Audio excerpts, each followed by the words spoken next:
Bismillahirrahmanirrahim. Assalamualaikum warahmatullahi wabarakatuh. Apa kabar Kak Senam? Alhamdulillah baik ya. Alhamdulillah sehat semua. Alhamdulillah. Alhamdulillah. Ma ba'd. Alhamdulillah. Kaifa halukum?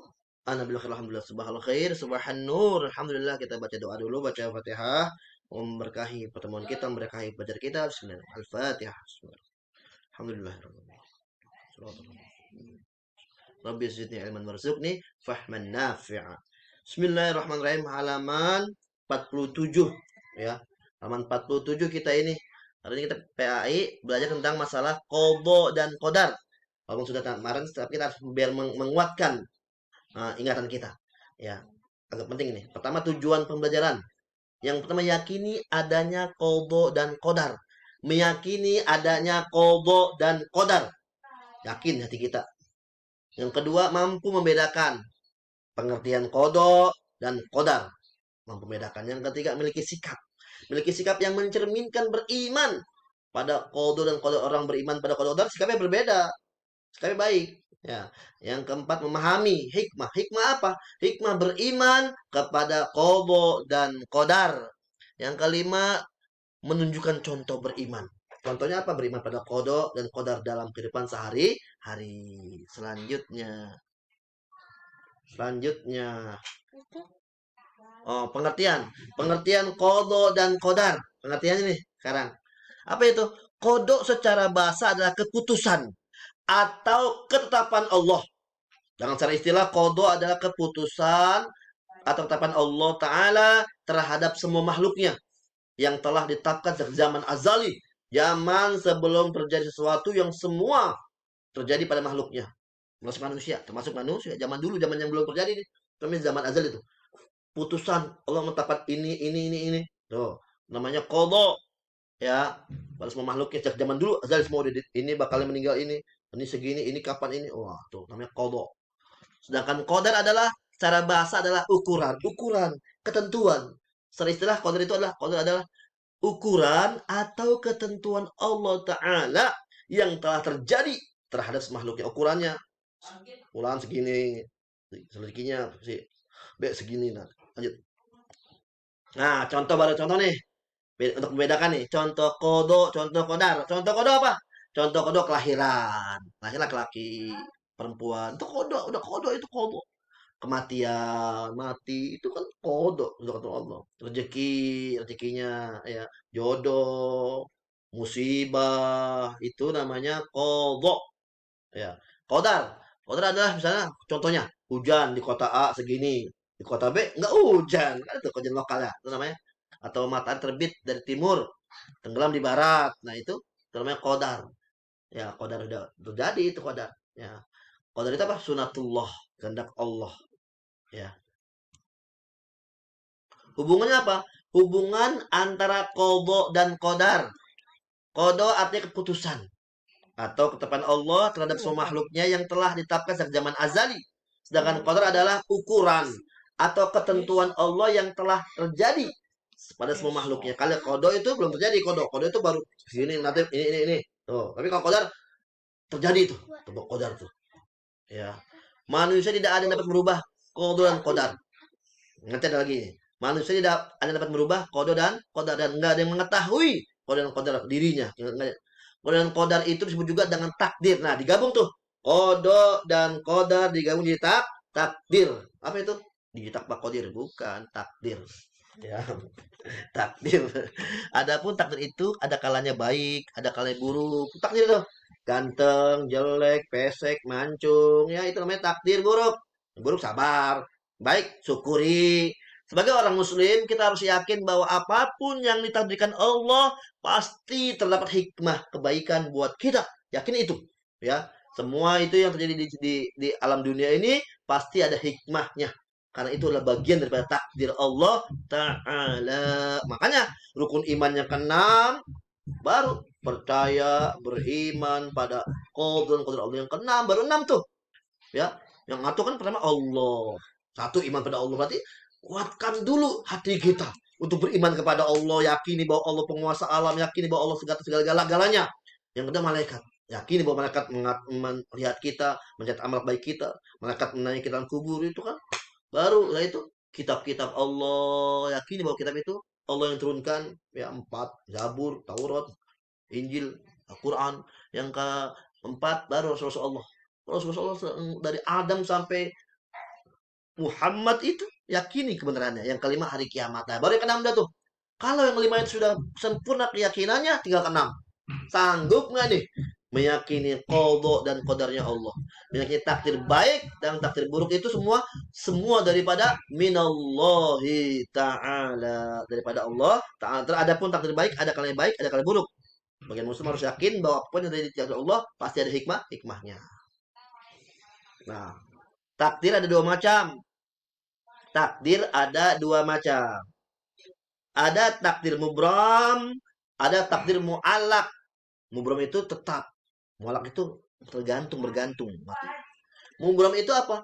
Ketentuan Allah yang tidak dapat diubah oleh manusia. Mubram, udah begitu, mubram. Apa itu? Contohnya bayi lahir laki-laki, ya udah laki-laki, masa mau dipakein anting, masa mau digerubah, masa diganti, nggak bisa. Hari kiamat akan terjadi, datang kiamat, tuh itu mubram, udah nggak bisa berubah. Kematian, mati itu dia, udah mati, ajal datang, ya udah mati dan sebagainya. Yang kedua takdir mu'allaq. Mu'allaq artinya tergantung. Mu'allaq bahasa artinya menggantung. Mu'allaq pun menggantung. Adapun contohnya apa? Contohnya ketentuan Allah yang dapat diubah. Ya, artinya pengertiannya adalah pengertiannya adalah ketentuan Allah yang dapat diubah oleh manusia dengan apa? Dengan cara usaha atau ikhtiar dan berdoa. Tuh namanya takdir mu'allaq, bisa berubah dengan usaha, dengan ikhtiar, dengan doa. Misal orang yang masih belajar, ya, dulu kan bodoh. Tapi sekarang pas rajin belajar, jadi pinter dia. Tuh, namanya mu'allaq. Dulu bodoh, masih belajar. Sekarang pinter, karena rajin belajar. Karena dia rajin belajar, sungguh-sungguh berusaha untuk merubah kelakuan yang buruk. Akhirnya apa? Membuahkan hasil yang baik dan dia menjadi orang-orang yang pandai. Itu namanya takdir mu'allaq, bisa dirubah. Yang kedua, malas belajar. Yang ketiga adalah, contoh yang kedua adalah rezeki dikit, dia miskin, tapi dia nggak mau dia menyerah dengan kemiskinannya. Dia nggak mau. Kenapa miskin? Ya emang dari sononya udah miskin, ngapain sih kerja emang udah miskin aja. Nggak boleh begitu. Akidah kita aswaja, silahkan berusaha sekuat mungkin, sehebat mungkin, sekeras mungkin. Usaha ujungnya Allah Ta'ala menentukan. Itu baru, jangan cuma nggak mau usaha, udah miskin aja. Gitu. Nah, apa? Rezeki sedikit, dapat jadi banyak.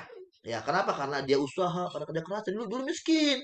Tahu kalau dia usaha, dia rajin, dia belajar, dia menabung, dia hemat, jadi apa? Jadi kaya raya. Tuh, itu mu'allaq. Ya, bukan terkibuk, bukan. Itu karena dia berusaha. Ya, paham ya? Jadi bisa dirubah, dirubah kalau mu'allaq. An-Najm ayat 39. An-Najm ayat 39, ya. Kalau yang masalah qadar itu surat Al-Hadid ayat 22 kalau qadar itu. Tapi kalau ini yang tadi masalah apa itu? Takdir mu'allaq mubram itu An-Najm ayat 39. Wa alaisal insani illa masa'a, dan bahwa manusia itu memperoleh apa yang telah diusahakannya. Ya, masalah qada adalah surat Al-Hadid ayat 22. Masalah qadar surat Al-Qamar ayat 49. Inna kulla syai'in khalaqnahu biqadar. Nah, itu surat tentang qadar. Kalau qada itu tadi Al-Hadid ayat 22.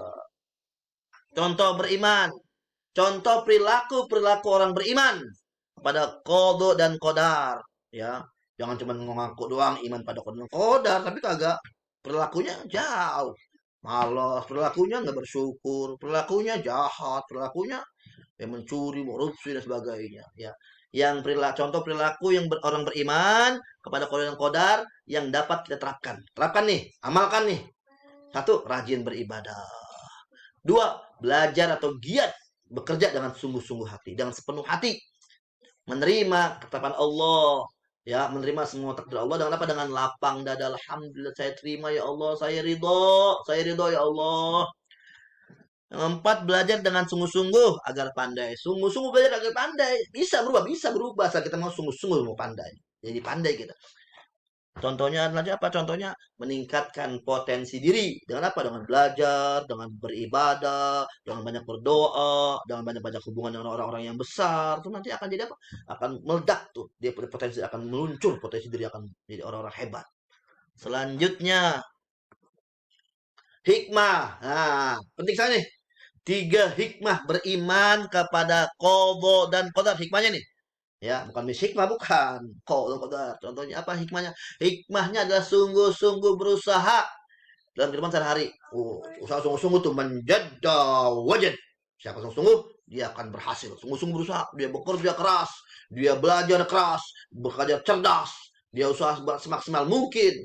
Yang kedua, orang yang berhikmah, hikmahnya apa? Hikmahnya adalah sabar menghadapi cobaan, sabar. Ada musibah kebanjiran, sabar sambil dia berusaha untuk membersihkan rumahnya. Ya, kalau udah surut, ya ada anak yang meninggal, sabar ya Allah. Ada sakit, sabar. Sabar coba itu kan cobaan. Senantiasa yang ketiga adalah senantiasa berserah diri, tawakal, tawakal. Sabar, tawakal. Tawakal serah diri kita udah mau apa lagi? Kita tawakal.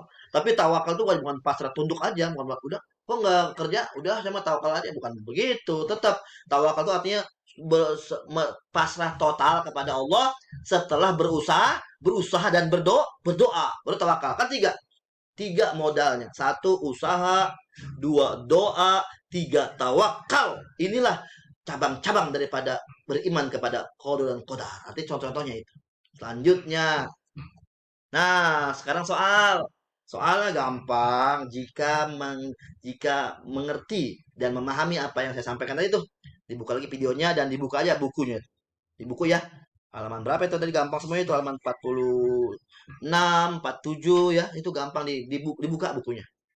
Satu, jelaskan perbedaan atau pengertian qada dan qadar.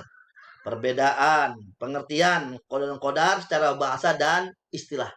Pengertian perbedaan ya secara bahasa qada ada gini-gini, qadar ada gini-gini, bahasanya secara istilah qada begini-gini, qadar gini-gini. Itu namanya ya, ditulis ya. Jelaskan perbedaan antara qada dan qadar secara bahasa dan istilah. Yang kedua, sebutkan hikmah. Sebutkan paling hikmah berarti ada 3. Jangan dua. Masukkan ketiga paling enggak. Sebutkan 3 hikmah beriman kepada qada dan qadar. Yang ketiga, tuliskan dari kasus berikut ini contoh termasuk jenis takdir apa. Nah, ada 2 kasus nih. Ya, kamu baca baik-baik nanti apa nih contohnya. Ini contoh dari takdir apa? Kan ada 2 takdir. Ya. 1, A. Orang yang terlahir laki-laki atau perempuan adalah bagian daripada takdir titik. Nah, lahir laki-laki, perempuan. Ya udah, itu bagian apa tuh? Yang kedua, orang yang rajin belajar bisa jadi pandai. Adalah contoh daripada takdir titik. Gampang tuh. Belajar pandai. Dulu bodoh, pas rajin belajar jadi pandai. Itu takdir apa tuh? Gampang. Nah, dapat yang kalau yang tadi laki perempuan lahir. Nah, gampang sekali itu. Kan ada yang dapat dirubah dan tidak dapat dirubah. Ya. Yang keempat, apa yang kamu lakukan jika mendapat ujian dari cobaan dari Allah itu? Kamu sakit, kamu kecelakaan, kamu jatuh, apa. Nah, itu ujian dari Allah itu apa yang melakukan? Apa yang kamu lakukan? Apakah kamu bagaimana ya? Jawab gampang. Nomor 5 surat An-Najm ayat 39 adalah anjuran agar apa? Gampang kita apa tuh An-Najm 39 ya. Agar kita apa? Inna sa'yakum lasyatta wa 'ala insani illa ma sa'a wa 'ala insani illa ma sa'a. Ya, itu An-Najm ayat 39. Semoga dapat dipahami dengan baik. Insya Allah kalau memahami apa yang saya tadi terangin akan mudah untuk menjawabnya. Ya, dan akan terang itu pikirannya. Ya, semoga Allah memberkati kita. Dikumpulkan lewat buku saja, buku tulis ya telah dikerjakan isinya saja, lalu difotokan, lalu apa? Lalu dikirimkan melalui WhatsApp. Bisa ya? Bisa. Gampang sekali. Semoga Allah memberkahi kita semua. Semoga Allah memberikan kita futul arifin, ilmu yang bermanfaat fid dini wa dunya wal akhirah. Sampai jumpa dengan pertemuan selanjutnya. Maafkan segala perhatian, maafkan segala kekurangan, terima kasih segala perhatian. Wallahu muwaffiq ila aqwamit thoriq. Wassalamualaikum warahmatullahi wabarakatuh.